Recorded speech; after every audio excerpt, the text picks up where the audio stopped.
అంతే మాట్లాడాడు ఆయన. అంటే రాజదర్శన్, ఈ నాకు సమాజం తప్పని ప్రూవ్ చేయి, నీకు మాటలు వచ్చని నిరూపించు. నాకు సుమా గారు అంటే చాలా ఇష్టం. ఇది అది కాకుండా నాకేంట్లే ఊహ తెలిసిన వాళ్ళకి మాట్లాడుతున్న అందరికీ ఇష్టం. కానీ ఈరోజు నాకు సుమా గారు అంటే చాలా గౌరవం వచ్చింది. ఎంతసేపు అసలు స్టేజ్ మీద ఏం చేయాలో అర్థం కావట్లేదు. వీళ్ళేమో ఉండమంటున్నారు, అటు ఇటు తిరుగుతూ ఉన్నాను. ఈరోజు చాలా గౌరవం వచ్చింది నాకు మీరంటే. అర్థం చేసుకున్నావా? ఆ, ఇదిగో మనకి మన శేఖర్ గారు వాళ్ళకి ఏమి ఆ, ఇవ్వలేదు ఇందాక. శేఖర్ గారు ఎక్కడున్నా స్టేజ్ మీదకి రావాలి.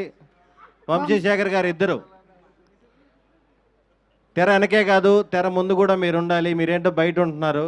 Car number 342. కార్లు ఇంకా తీయలేదా మీరు? ఒక పని చేయండి, వాళ్ళే తిప్పుకొని వెళ్ళిపోమనండి. ఎంతమంది పెట్టారంటే కాన్ఫిడెంట్గా అదే పార్కింగ్ అయి ఉంటుంది. సరే మాట్లాడి. ఇక్కడికి వచ్చిన సినిమా లవర్స్ అందరికీ, ఫ్యామిలీ మెంబర్స్ అందరికీ thank you for coming. Godavari గట్టు పైన ఫైనల్గా 8th రిలీజ్ అవుతుంది. రేపు ఈవినింగ్ ప్రీమియర్స్ పడుతున్నాయి. ఇప్పుడు దాకా సినిమా గురించి మేము రకరకాల ప్రమోషన్స్ అవి ఇవి చేసాము. మెయిన్ సినిమా ఎలా ఉందో చెప్పడానికంటే కూడా 8th రిలీజ్ అవుతుందని మీకు తెలియజేయడానికి చాలా చాలా ప్రయోగాలు చేసాం.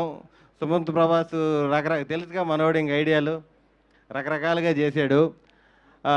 ఈ సినిమాలో అంటే మేము థ్యాంక్స్లు అందరం లాస్ట్ అన్ని ఈవెంట్స్లో చెప్పేసుకున్నాం. మా టీం గురించి, డైరెక్టర్ గురించి, మన ఎడిటర్ గురించి, నాగవంశీ గారి గురించి, అందరి గురించి. ముఖ్యంగా మా అందరికీ హార్ట్ఫుల్గా అనిపించింది ప్రొడ్యూసర్స్ అభినవ్ గారు. ఈ సినిమా ఓకే చేసినప్పటి నుంచి కూడా మామూలుగా ఈ డైరెక్టరు, ఈ హీరో అన్నాక ఒక బడ్జెట్ ఫిక్స్ అవుతారు. ఖచ్చితంగా బడ్జెట్ లెక్కలు వేస్తారు, వేయాలి కూడా. కానీ నాకు తెలిసి అభినవ్ గారు అప్పటి నుంచి ఇప్పటి వరకు అసలుకి బడ్జెట్ సంగతే ఆలోచించలేదు. సినిమాకి ఎంత కావాలంటే అంత ఖర్చు పెట్టారు. డైరెక్టర్ పేపర్ మీద ఏ ఆర్టిస్ట్ కావాలంటే ఆ ఆర్టిస్ట్ సెట్లో ఉన్నారు. అంత బాగా చూసుకున్నారు.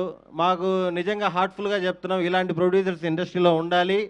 చాలా చాలా సినిమాలు తీయాలి.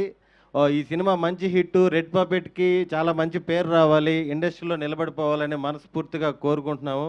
అలాగే మా గోదావరి గట్టుపైన సినిమా మీకు చూసిన తర్వాత కొన్ని రోజులు, కొన్ని వారాలు అలా మీతో ఉండిపోతుంది. పైరసీ ప్రింట్ కాదు, దీంట్లో ఉన్న ఎమోషన్స్, కామెడీ అన్నీ కూడా మీతోనే ఉంటుందని మనస్ఫూర్తిగా కోరుకుంటున్నాను. Thank you. కొట్టేసావు అసలు స్పీచ్.